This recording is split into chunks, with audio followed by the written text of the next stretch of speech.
This is Democracy Now!, democracynow.org, The Quarantine Report.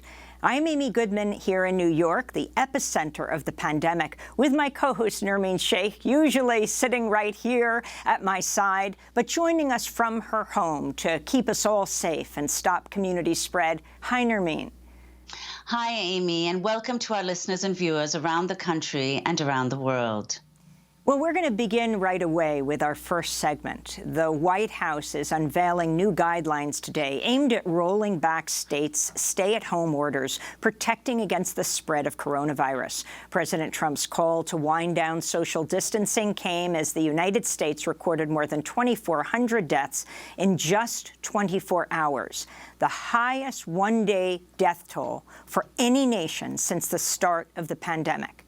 Across the United States, there are nearly 640,000 confirmed cases of COVID-19, though the true number is likely far higher due to the critical shortage of tests. At least 31,000 people have died of the disease in just a matter of weeks. Despite this, President Trump spent the last few days waging a war on journalists, public health experts, and science. On Wednesday, Trump suggested without evidence that World Health Organization officials conspired to hide the truth about the coronavirus. His comments came one day after he announced the U.S. would begin withholding hundreds of millions of dollars of funding for the UN body. At the same news briefing, President Trump fueled the fringe theory promoted by Fox News that the virus came from a lab in Wuhan, China. This is Fox News reporter John Roberts questioning Trump at Wednesday's press briefing.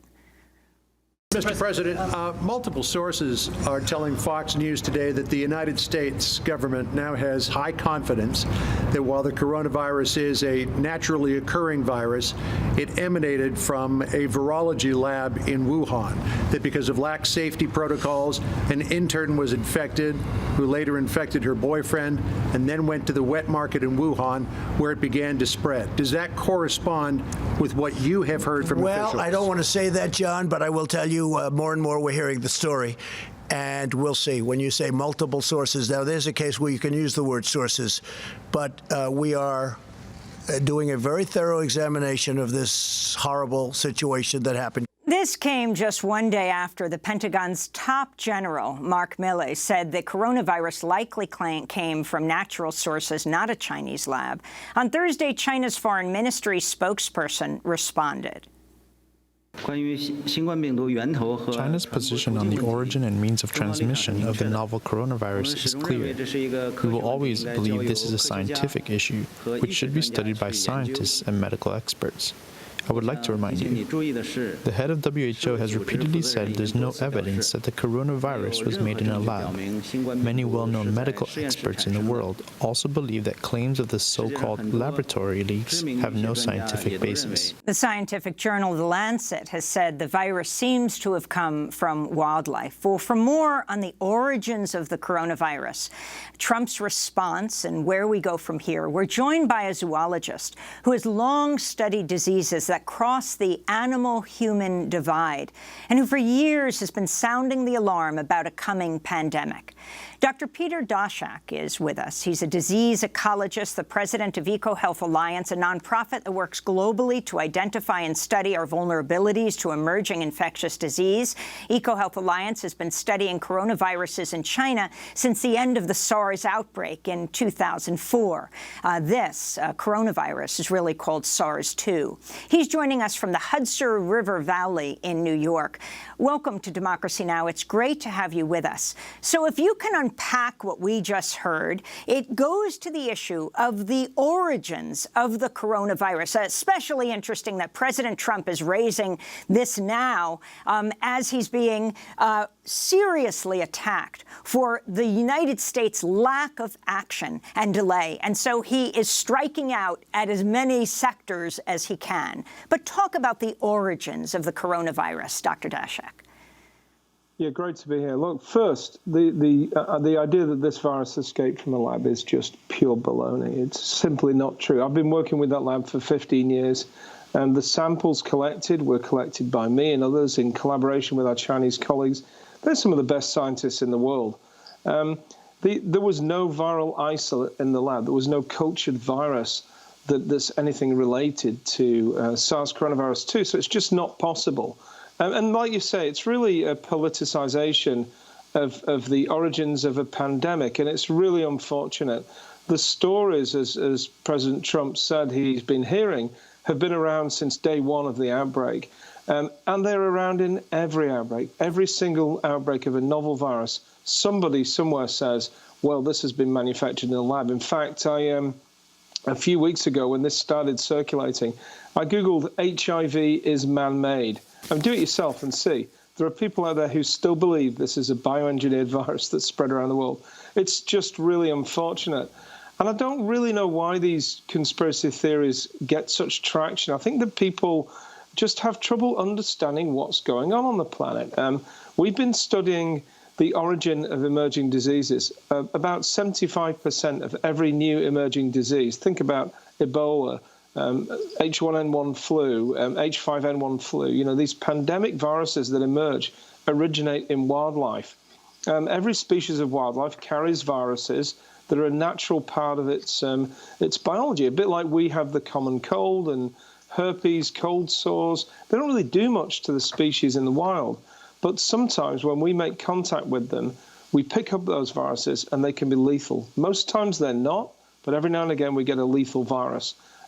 We estimate there are 1.7 million unknown viruses in wildlife. So there's a lot of diversity out there that could emerge in the future. And really, we need to be looking at that instead of pointing fingers for political gain at scientists who are working to benefit public health. The scientists in those labs are right now, today, working to see if vaccines and drugs will kill the coronavirus to save our lives. This sort of battle doesn't help in a pandemic. Dr. Daszak, could you say more about the origins of this specific pandemic? What do we know about its origins? Of course, many believe, as you've said, that it originated in bats. But explain how it moved from bats to humans. Was it at the Wuhan market? And what did that involve? Yeah, we don't really know for sure, but we can trace back the origins by looking at the genetic signal within the virus itself. So we sequence out the gene from the virus, the genome, and then we compare it to others. And when we do that, we see that the viruses in people are the closest relative of those are from bats. This is not unusual. Bats happen to carry a lot of different viral species. There are many different bats around the world that carry their own viruses. We make contact with them. Often we don't see them. They fly at night, for instance, and we pick up their viruses. SARS coronavirus, the original virus, emerged from bats. Ebola virus is a bat origin virus. Rabies, and many others. How did a virus like this get from a bat to a human? It is a very strange thing when we try and think about it. But first of all, in Southeast Asia, there is a huge diversity of bats. People live out in rural areas close to bat caves. They're exposed every night when bats fly over them, urinate, defecate, maybe onto their food or into their drink. And people go into bat caves. People go in for various reasons. They're going to dig out the bat guano, the feces, and they use it as a fertilizer, just like we used to do many years ago with bird feces. They go into caves to shelter from the rain. They're farmers. They're subsistence farmers hunting and eating wildlife, so they get exposed that way. People do eat bats. It's true, and they eat bats all around the world. It's a free source of protein. If you're out there in a bat cave, they're pretty easy to catch. And these are the ways people get exposed. Now, how did it get into the market? We know for sure that the Wuhan market was part of this outbreak, but we think that the first few cases weren't in the market. And this is not uncommon. We've seen this with many, many other disease outbreaks, new viruses that emerge. They trickle out from rural areas through a person getting infected maybe in Yunnan province and then moving into Wuhan, that maybe they're part of the wildlife trade. Maybe a farmer got infected or a farmer's animals, and they were shipped into the markets. These wet markets aren't just places to sell wildlife. They're places where people congregate. They come in droves. They circulate around. They're really good places for a virus to spread. And if a person brings it in or an animal, that virus will spread. And it looks like that's what's happened here. And could you also explain, you've talked about the environmental causes of this, what's called a virus spillover, like infectious diseases like COVID-19, causes such as environmental causes such as deforestation, the loss of biodiversity, and wildlife poaching. You've also said that people are developing a lot of new towns in this region of southwest China with a lot of high-speed train lines. And you warn that we're going to see more pandemics like this as long as such rampant development continues. So could you explain what the link is between development and the spread of these infectious diseases? Well, we've done the science on this. We've been working on this for 20 years. We tracked every known emerging disease to its origin from the scientific literature. And then we tested with mathematical models what's driving that. What are the causes that could underlie the emergence of these new diseases? And what we find is they emerge in places where human populations are very dense and growing. They emerge in the tropics mainly because that's where the wildlife diversity is, and the viruses that become pandemic come from wildlife. And the other key factor is land use change. People moving into new areas, encroachment into wildlife habitat, building roads into a forest for a mine or for a logging camp. There are many, many examples of diseases like Ebola, SARS, and others, HIV itself from this. And that's a global trend that will drive the rise of future pandemics. Now, we're not saying that we've got to stop every modern aspect of development. We can do these things, but we need to do them in a smarter way, a more sustainable way. And we need to start treating pandemics as a risk of doing these things around the planet.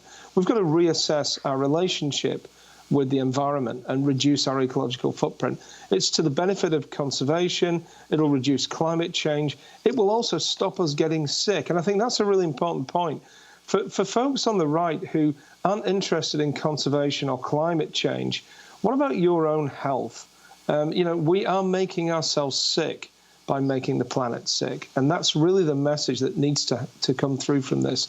Because if we just treat this as another disease, wait for a vaccine, and then think, great, it's all over. Well, I've got news. There are 1.7 million more viruses out there that will be emerging in the future. We can either wait for them to emerge and get sick and have another global recession, or we can get out there and readdress our relationship with wildlife and make the planet a little bit healthier.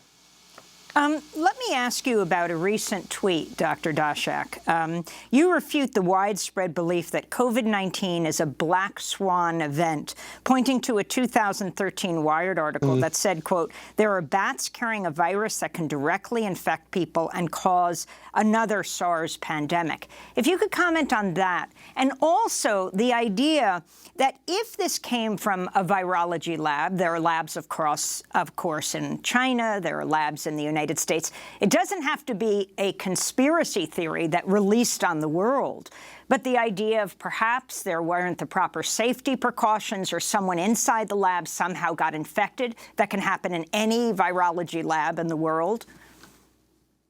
Yeah, look, I mean, we've been raising the flag on these viruses ever since SARS, for 15 years.